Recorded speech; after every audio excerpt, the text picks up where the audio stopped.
नमस्कार, आपका स्वागत है। मैं हूं प्रवीण बागी। केंद्रीय मंत्री और राष्ट्रीय लोक जनशक्ति पार्टी के संस्थापक रामविलास पासवान जी का अंतिम संस्कार आज पटना में गंगा तट पर हो गया। रामविलास पासवान जी का निधन ऐसे समय में हुआ है जब बिहार में विधानसभा का चुनाव होने वाला है। सभी राजनीतिक पार्टियां चुनाव में व्यस्त हैं। उनके निधन का बिहार की राजनीति पे, खास करके विधानसभा चुनाव पे क्या असर पड़ेगा, क्या परिस्थितियां उत्पन्न होंगी, हम इस पर अभी चर्चा करेंगे। चर्चा के लिए हमारे साथ मौजूद हैं बिहार के वरिष्ठ पत्रकार और देश प्राण अखबार के संपादक अनिल विभाकर जी। विभाकर जी, आपका स्वागत है। रामविलास पासवान जी कई मायनों में खास थे। खास ये थे कि बहुत नीचे से उठ करके वो शिखर तक पहुँचे थे और अपने स्वभाव से उन्होंने एक ऐसा समर्थकों का समूह तैयार किया था जिसका कोई सानी नहीं था।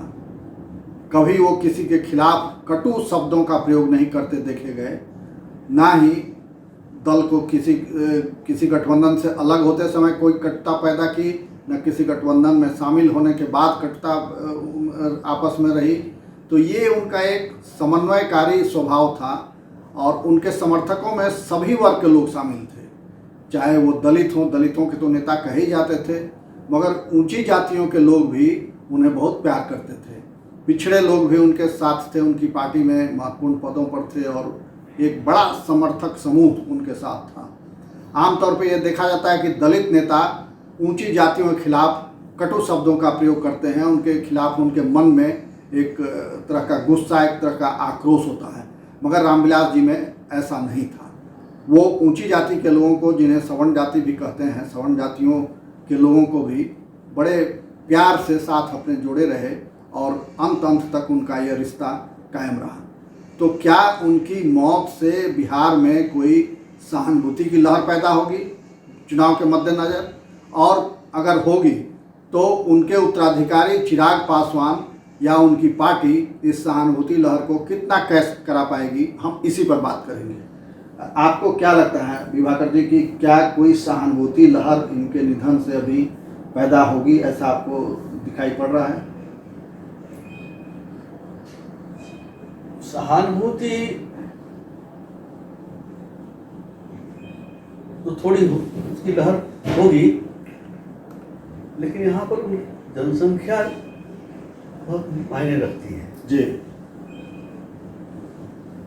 ये तो मानना पड़ेगा कि लोजपा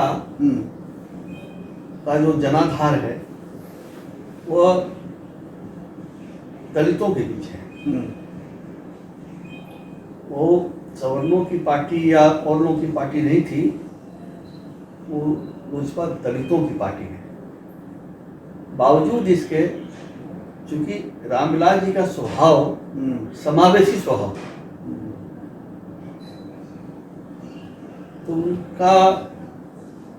उनके प्रति हर वर्ग में, हर जाति में उनके लोग प्रशंसक थे, उनके समर्थक थे। सबका बढ़िया जो मिला जुला के चलते थे, समावेशी। इसलिए मैंने कहा समावेशी स्वभाव है। तो इनके निधन से व्यापक पैमाने पर लोग आहत हुए हैं।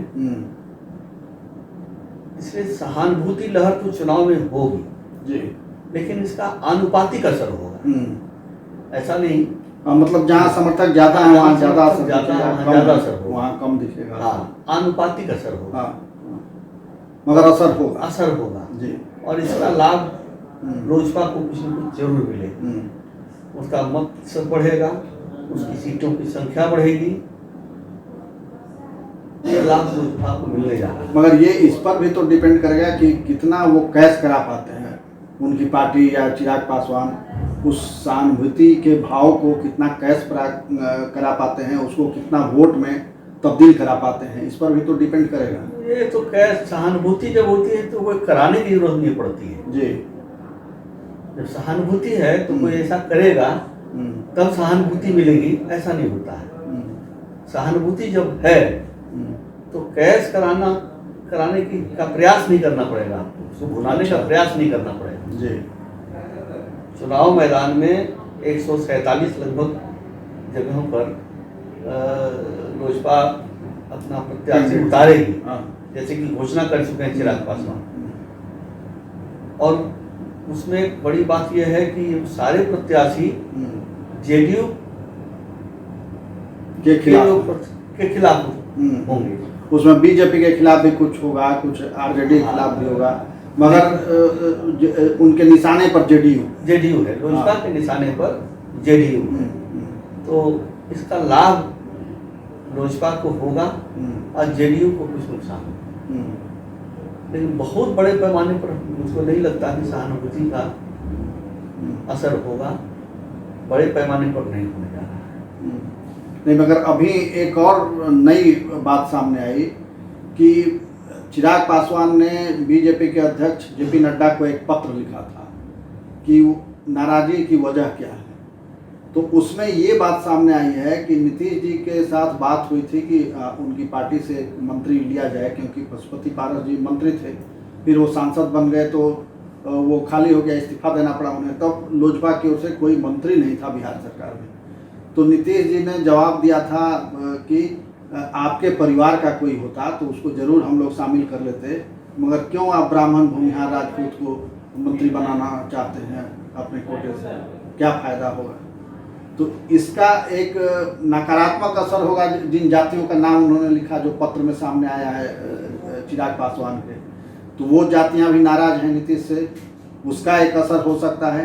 दूसरे कि नीतीश जी ने अभी हाल ही में कह दिया था, कुछ ही दिन पहले पत्रकारों ने उनसे पूछा कि रामविलास जी का क्या हाल है, तनातनी चल रही थी पार्टियों में, दोनों दलों में, उसी के बीच में ये सवाल पूछा गया था। तो नीतीश जी ने बड़े अनमने भाव से कहा मुझे नहीं पता, कह के गाड़ी में बैठ के चल दिए। तो इसकी वजह से भी उनके समर्थकों में नाराजगी है। तो ये सब चीज़ें आपको लगता है कि कोई असर डाल पाएंगी? इसका जैसा कि आप कह रहे हैं, ये तो नाराजगी की वजह होगी, ये नाराजगी नीतीश कुमार के प्रति होगी, जिसका अप्रत्यक्ष या प्रत्यक्ष दोनों तरह के लाभ लोजपा को मिलेंगे। ये तो अच्छी बात नहीं है, जैसा बता रहे हैं आप।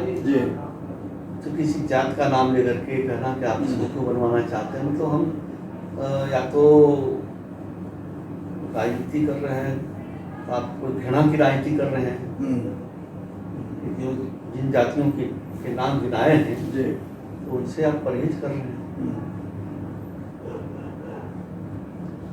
भाई लोजपा ने का चरित्र, भले वो एक दलित पार्टी है, दलितों की पार्टी लोजपा है, लेकिन उसका जो दिखने में जो आया है पिछले कुछ सालों में, उसका स्वभाव जो है समावेशी है, चरित्र उसका समावेशी है।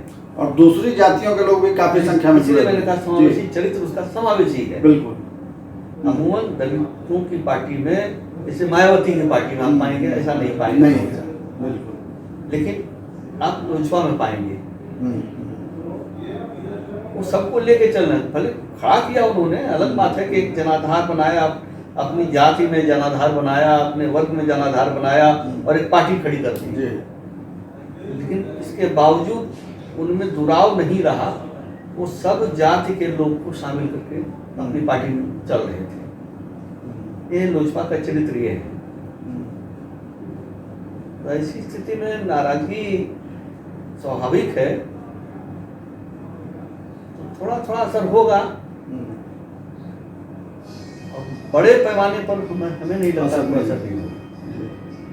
तो अभी जो स्थिति है बिहार में, कई गठबंधन सामने आ गए हैं चुनाव मैदान में, और अभी और जोड़ और तोड़ चल ही रहा है, टूट भी हो रही है, नए नए दल इधर से उधर आ रहे हैं, जा रहे हैं।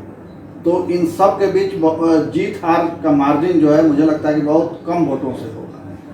तो वैसी स्थिति में मान लीजिए कि 1 से 2% वोट भी इधर से उधर होते हैं, लोजपा के पक्ष में आ जाते हैं दूसरी पार्टियों से टूट करके, तो उसका तो व्यापक असर देखने को मिलेगा।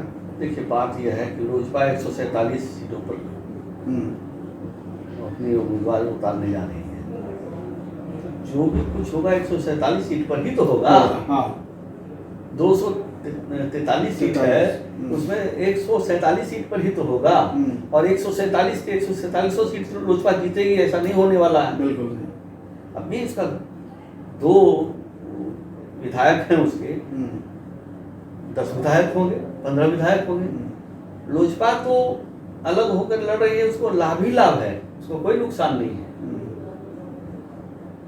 और सहानुभूति लहर कोई ऐसी लहर नहीं बनेगी जैसे इंदिरा गांधी के निधन के बाद बनी थी, जी। इंदिरा गांधी की हत्या के बाद बनी थी। वैसी हाँ, वो परिस्थितियां दूसरी थी, वो मर्डर हुआ थे। हाँ, तो जबकि यहाँ वैसी इसका स्वाभाविक निधन। हाँ स्वाभाविक है। तो ऐसी कोई बहुत बहुत ज्यादा असर होगा ऐसा लगता नहीं, लेकिन कुछ तो होगा, उसकी बहुत अनुपातिक होगा जी। यानी जदयू की मुसीबत थोड़ी बढ़ेगी जरूर, और लोजपा को फायदा होगा। लोजपा को फायदा। तो ये स्थिति स्पष्ट है, जैसा कि विभाकर जी भी मान रहे हैं कि जदयू की मुसीबत बढ़ेगी और लोजपा को इसका फायदा होगा। तो जदयू की मुसीबत बढ़ेगी, यानी कि उसके साथ एनडीए में है वो जदयू, और बीजेपी उसके साथ मिल करके चुनाव लड़ रही है, मुकेश सहनी और जीतन राम मांझी भी हैं इस गठबंधन में। तो ये सब मिला के कहीं गठबंधन ये जो एनडीए है उसकी सीटें कम ना हो जाएं, तो ये एक नया राजनीतिक एंगल, एक नई राजनीतिक परिस्थिति बिहार में पैदा हो सकती है कि एनडीए की सीटें कुछ कम हो जाएं, इसलिए कि जदयू के खिलाफ जो नाराजगी है उसका, और लोजपा के साथ जो सहानुभूति वोट थोड़ा सा ऐड हो जाएगा, तो वो वोट कटेगा नीतीश कुमार जी का, जदयू का वोट कटेगा और वो ऐड होगा लोजपा के साथ। तो इस संदर्भ में नई राजनीतिक परिस्थिति भी बिहार में बन सकती है, और आगे देखिए कि क्या होता है, मतदाता क्या फैसला करते हैं, हमें उसकी प्रतीक्षा करनी चाहिए। आपने समय दिया इसके लिए बहुत बहुत धन्यवाद। हमारी बातचीत यहीं समाप्त होती है। नमस्कार।